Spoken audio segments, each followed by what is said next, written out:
Halo semua, pada kesempatan kali ini kita akan membahas materi dalam biologi yaitu tentang sistem koordinasi. Kita tahu bahwa sistem koordinasi ini adalah sistem yang terdiri dari 3 sistem utama dalam tubuh. Yang pertama ada sistem saraf, yang kedua ada sistem hormon atau endokrin, yang ketiga kita akan bahas alat indera. Jadi ketiga sistem ini saling bekerja sama di dalam tubuh manusia. Pada kesempatan kali ini kita akan fokus membahas sistem saraf, di mana sistem saraf ini terdiri dari satu sel saraf. Kita lihat pada gambar ini ada gambar sel saraf. Bagian paling luar terdapat dendrit yang berfungsi penerima rangsang dari luar. Kemudian rangsangan ini akan diteruskan ke badan sel. Badan sel atau perikarion ini fungsinya penerima rangsang dari dendrit. Kemudian rangsangan ini akan diteruskan ke akson. Di dalam badan sel ini terdapat inti sel atau nukleus yang berfungsi untuk mengatur seluruh aktivitas sel saraf. Sekarang kita lihat bagian dari akson atau nama lainnya neurit yang berfungsi menerima rangsang dari badan sel, kemudian diantarkan ke bagian atau ke sel saraf yang lain. Pada akson ini terdapat struktur paling luar yaitu selubung mielin yang berfungsi sebagai pelindung dari akson. Kemudian ada sel Schwann yang berfungsi pemberi nutrisi akson. Kemudian ada nodus Ranvier atau sekat Ranvier. Ini fungsinya adalah untuk mempercepat jalannya rangsang. Kemudian di ujung akson terdapat terminal akson atau telodendrion. Selanjutnya kita akan lihat jenis-jenis dari sel saraf atau neuron. Yang pertama ada neuron sensorik. Fungsinya membawa impuls dari reseptor. Reseptor itu adalah alat indera. Kemudian impuls ini akan diteruskan ke SSP atau sistem saraf pusat. Sistem saraf pusat pada manusia ada 2. Yang pertama otak, yang kedua ada sumsum tulang belakang. Jenis neuron yang kedua ada neuron motorik. Fungsinya membawa impuls dari SSP atau sistem saraf pusat yang tadi berupa otak atau sumsum tulang belakang ke efektor. Efektor itu di dalam tubuh manusia yaitu kelenjar yang mengsekresikan hormon atau enzim dan juga otot yang akan melakukan pergerakan sesuai dari perintah dari sistem saraf pusat terutama otak. Jenis neuron yang ketiga yaitu neuron konektor atau penghubung karena fungsinya sebagai penghubung antara neuron sensorik dan neuron motorik. Sel saraf juga bisa dibedakan berdasarkan julurannya. Yang pertama ada jenis sel saraf unipolar, yaitu hanya memiliki satu penjuluran dari badan sel. Ini biasanya contohnya terdapat pada embrio. Kemudian yang kedua ada neuron bipolar yang memiliki 2 juluran, yaitu 1 akson dan 1 dendrit. Ini biasanya terdapat pada retina, koklea atau rumah siput, kemudian bagian hidung. Yang ketiga ada jenis sel saraf multipolar.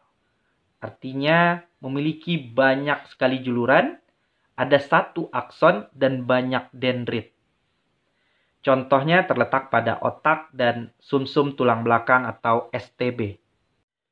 Dalam mempelajari sistem saraf, kita juga mengenal ada neuroglia, yaitu jaringan ikat yang berfungsi sebagai penunjang dan mampu membelah.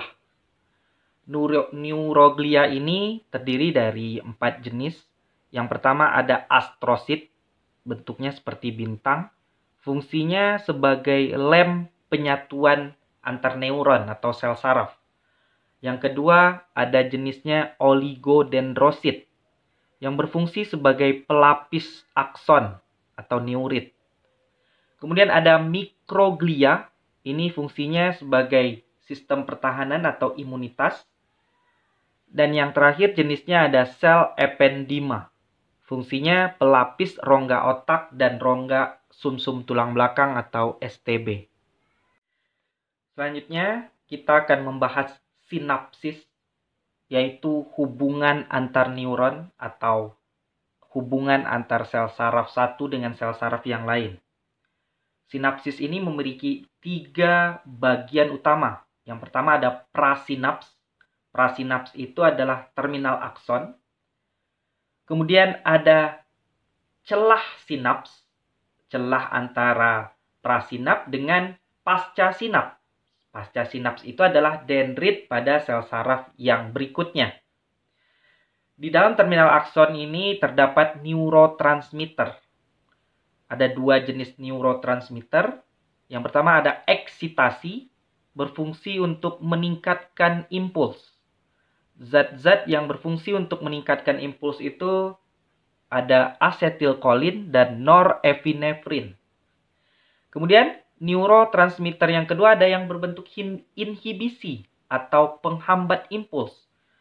Contohnya ada GABA atau gamma aminobutyric acid dan glisin. Selanjutnya, kita akan lihat bagaimana terjadi penghantaran impuls. Ada 3 tahap. Yang pertama ada tahap istirahat atau polarisasi. Di sini saluran ion Na+ dan K+ akan tertutup. Jadi kedua ion ini sangat berperan dalam penghantaran impuls. Di mana membran luar dari sel saraf itu akan memiliki kutub positif, kemudian bagian dalamnya akan berkutub negatif. Tahap yang kedua yaitu tahap depolarisasi. Terjadi perubahan kutub antara bagian luar membran sel saraf dan bagian dalam. Berubah. Di sini saluran Na+ terbuka. Membran luarnya menjadi negatif sedangkan membran dalam menjadi positif. Kemudian tahap yang ketiga ada tahap repolarisasi. Tahap ini adalah tahap kembali ke tahap istirahat. Jadi nanti kutubnya akan balik lagi seperti tahap istirahat, di mana membran luar terdiri dari kutub positif dan membran dalam akan berkutub negatif. Dan di tahap repolarisasi ini, saluran K+ terbuka. Kita bahas sekarang bagaimana gerak itu terjadi di tubuh manusia dibantu dengan sistem saraf. Gerak ini ada 2 jenis, ada gerak biasa dan ada gerak refleks. Kita lihat yang pertama, gerak biasa. Pertama ada impuls. Impuls ini akan diterima oleh reseptor, alat penerima di tubuh kita. Siapa itu? Alat indera. Kemudian dari reseptor atau alat indera ini, impuls dibawa oleh neuron atau sel saraf sensorik menuju ke otak. Dari otak, informasi diolah, kemudian dibawa oleh neuron motorik ke efektor. Efektor itu bisa berupa kelenjar atau otot pada tubuh manusia. Yang kedua ada gerak refleks.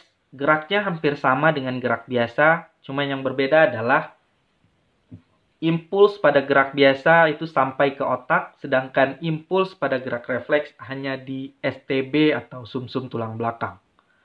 Jadi gerak refleks itu ada impuls, kemudian diterima oleh reseptor atau alat indera, dibawa oleh neuron sensorik, impuls itu ke STB, sumsum tulang belakang. Kemudian dari STB dibawa oleh neuron motorik menuju ke efektor. Jadi yang membedakannya, gerak biasa itu melibatkan otak, sedangkan gerak refleks melibatkan sumsum tulang belakang atau STB.